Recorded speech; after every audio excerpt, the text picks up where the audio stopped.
baby, my Valentine, yeah. Boy, now you're making my temperature rise. If you leave me, I go die. I swear, you are like the oxygen.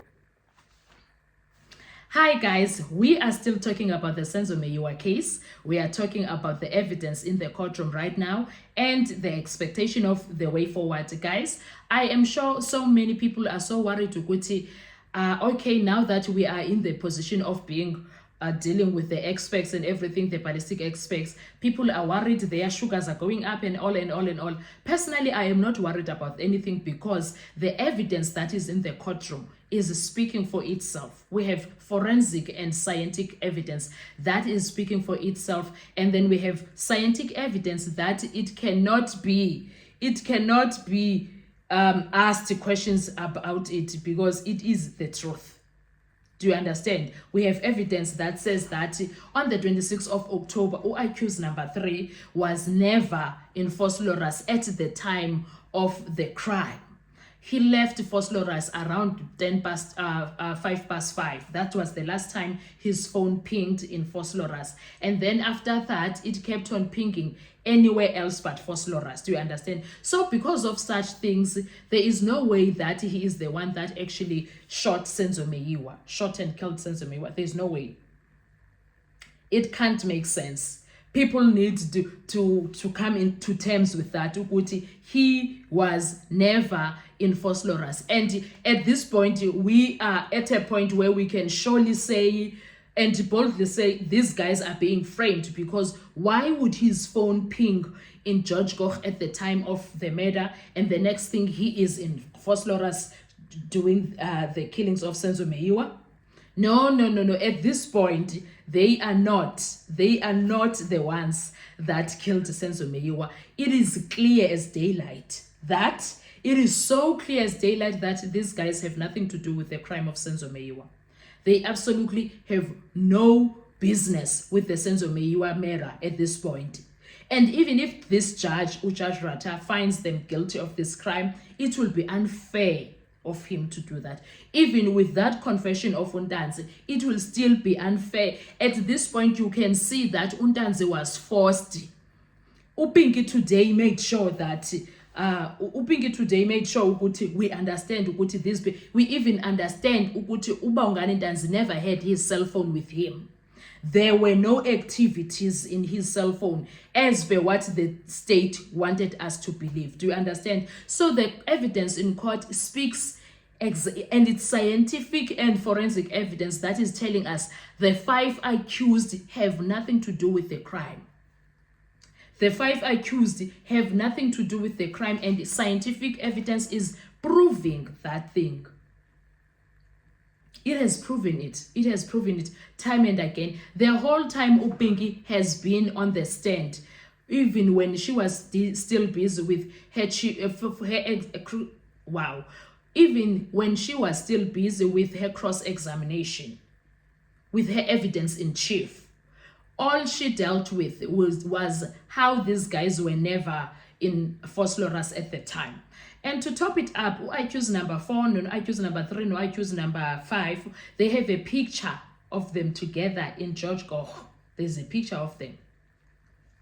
So Londeleyo, it speaks to Uzungu, a whole constable that needs to be arrested for perjury, for defeating the ends of justice in a crime, in a very, very special case that needs all the attention, and he does this. Uzungu needs to go and spend his life in jail because he lied to the police, he lied to the court, and he made people believe that these 5 accused have something to do with the Senzo Meyiwa case. And right now, it is playing out for everybody who is ill here to see that these guys have nothing to do with the Senzo Meyiwa case.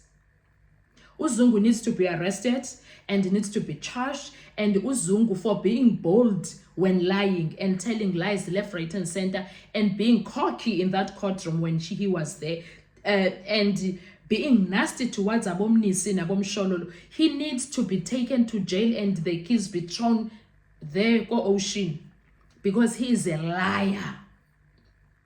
He is a liar. Why does he bring KZN feuds to courtrooms? in a very public manner like this. No man, sis, including his dad, sis,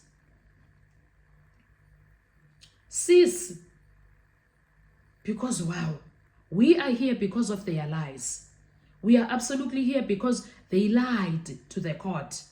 They lied to the court. Like literally, they lied. So at this point, if you are worried, I want you to calm yourself down.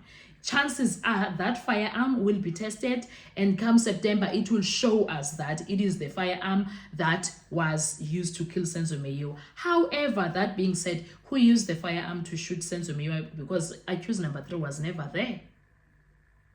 Someone needs to make that make sense. On top of that, accused number 3 had dreadlocks that are here at the time, not here. So that everything needs to match. It needs to match. So things are not matching already now. Accused number 3 did not have any gold tooth. Accused number 2 never had no gold tooth. And guys, hi, and Funova. So because of all those reasons, we have absolutely nothing to worry about, because Judge Rata, if we have a Kweba Laba Bafana, he needs to make it make sense why. He needs to make sure the evidence is evidencing very well, because currently the confession does not speak to anything that is happening to the court, and the evidence that is in front of the court does not speak. Instead, we have evidence that was brought by the state. Can you believe that the defense has not brought any evidence here to prove that these people are innocent? But it is the state evidence that is proving them to be innocent. Isn't that very, very ironic? Isn't that ironic that they are being proven not guilty by the same evidence that was supposedly needed to find them guilty of a crime they have nothing to do? They have nothing to do with it. So guys, stop stressing, stop worrying. It is what it is. And yes, it might come back saying it was the firearm. But Urata also needs to make it make sense. What about the revolver that is in all those statements that were written by the people inside the house? Let's talk about that. He needs to ask those questions. If you want to go and test a 9mm, is it, yeah, Araperam, whatever it is, and then the whole statements here, even a whole brigadier wrote a statement in findings talking about a revolver. So let's deal with that. Let us deal with that. A revolver. And then the next thing, you want to change tune and bring me a firearm that is not a revolver. What is it? What is that? What is that about? What is that all about? Make it make sense. Do you understand? So all of those things are things that need to be checked, and are things that need to be seen, are things that need to be heard, and that judge needs to make it make sense before he can give any judgment. The first thing that he needs to do, in my opinion, is to take out all those and say that I choose number one's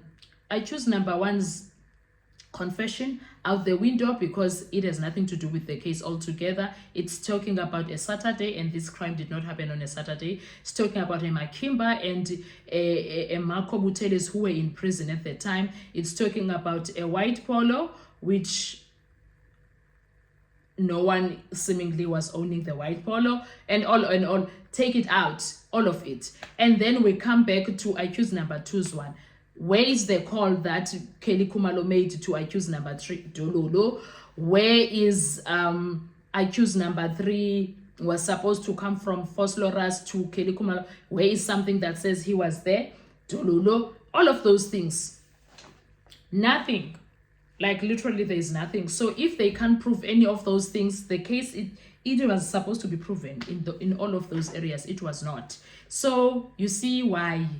Do you see why? No, I'm not worried. I am really not worried about it. Whatever happens in this case, at least Vora Kompingi did justice there, and even the defense lawyers, they did their work very well. I'll see you on our next video. Just make sure you do not forget to like, to share, to comment, and most importantly, please make sure you are subscribed on the channel. Have a good day. Bye-bye.